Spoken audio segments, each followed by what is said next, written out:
may consider attempts by Native Americans and First Nations peoples to gain recognition for their practices and traditions. Or in a slightly different mode, and notice I'm not only taught, this is not just religious, right? These are not only articulated in religious terms. In a slightly different mode, we might consider the recent campaign by the U.S. Leadership Conference of Women Religious in the U.S., representing approximately 80% of Catholic nuns in the United States.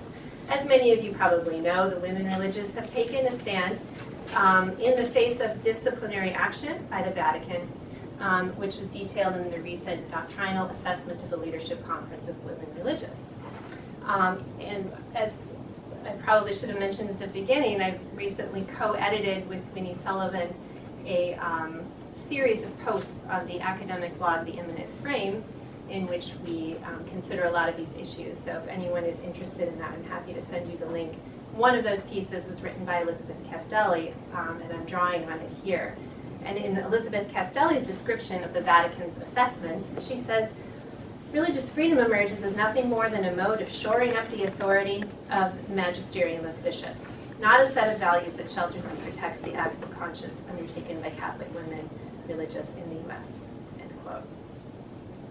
So, I have learned that to question, to even think critically and carefully and historically about religious freedom makes you vulnerable to accusations of defiling something sacred. There is a sense of certainty of having found the answer in the way that experts and different public authorities talk about religious freedom today. There is a sense of excitement, of team spirit, join the club, and purposefulness that inhabits and characterizes these movements.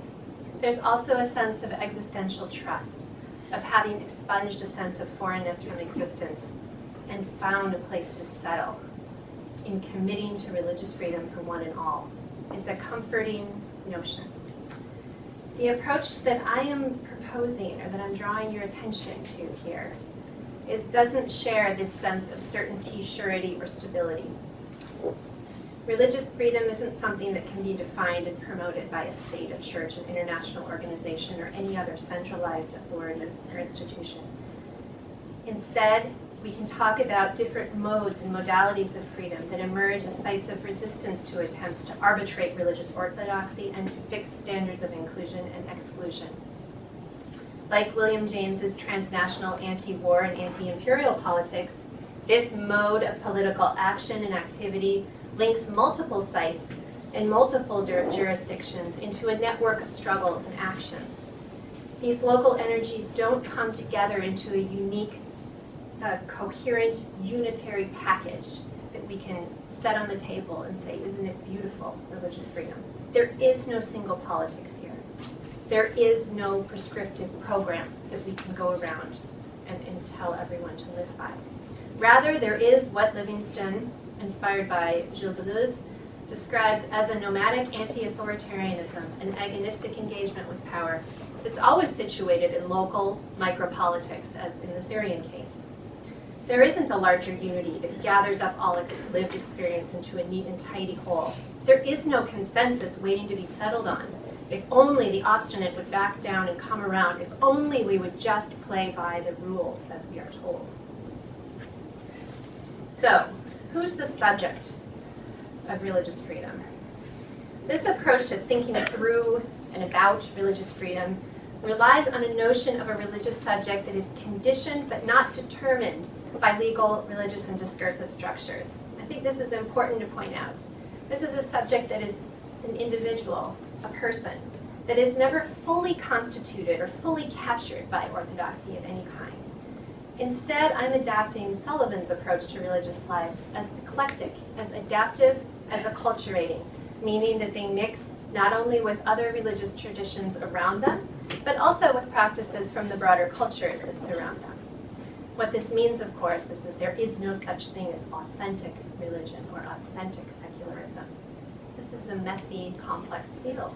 It also means that religious freedom is not something that we can simply impose, define and impose in some legal normative standard. So if religious freedom isn't something that can be promoted in this way, then what on earth are all of these authorities promoting? Everyone is for it. In whose name do they actually speak? Are those empowered by the spread of religious freedom capable of assessing and then judging the lives of all of those that they seek to redeem? Well, clearly I have my doubts about that. And looking ahead, I think that we need to consider carefully a few questions before moving forward too excitedly in our promotion of religious freedom. I think first we need to acknowledge the gap between the complexities of people's actual lives and the stories told by those who are attributing all social ills to a lack of religious freedom. We need to ask, relatedly, what complex political realities are masked by an all-consuming attention to religious freedom. We might also consider experimenting with a different modality of freedom, as I've tried to outline in a very abbreviated way today. A different modality of freedom as a site of resistance against powerful institutionalized authorities that are trying to standardize and normalize, rather than as a form of religious and political discipline imposed by them.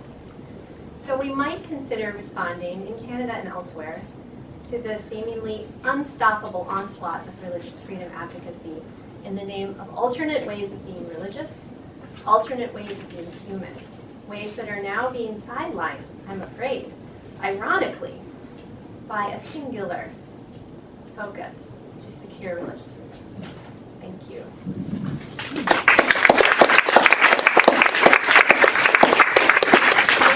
Point out one thing on this last slide. The cards that I sent around, I'm afraid there may not have been enough for all of you, but the cards are simply a brief description, a couple of sentences describing a collaborative research project that I'm a part of, that Lori was kind enough to mention, and the title is here, Politics of Religious Freedom, Contested Norms and Local Practices.